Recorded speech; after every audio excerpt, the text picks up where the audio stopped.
ഇന്നൊരു കോവയ്ക്കയുടെ ചെറിയ കഥ പറയാം. ഒരു ദിവസം ഞാൻ പുറത്തിറങ്ങിയപ്പോൾ ഒരു കോവയ്ക്കയുടെ തണ്ട് അവിടെ കിടക്കുന്നുണ്ടായിട്ടോ. വീടിൻ്റെ മുറ്റത്ത് തന്നെയായിരുന്നു. ചോദിച്ചു വന്നപ്പോഴേക്കും അച്ഛൻ്റെ കൂട്ടുകാരൻ കൊടുത്തതായിരുന്നു.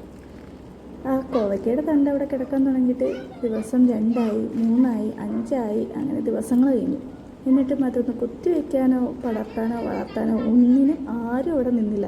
ലാസ്റ്റ് കോവയ്ക്കയുടെ തണ്ട് എന്ത് ചെയ്തു?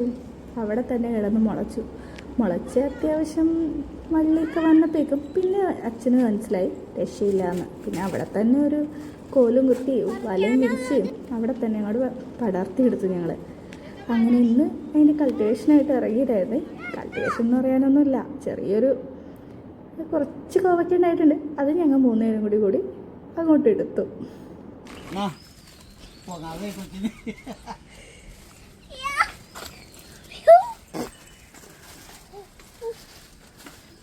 കുഞ്ഞു എങ്ങനെയുണ്ട്?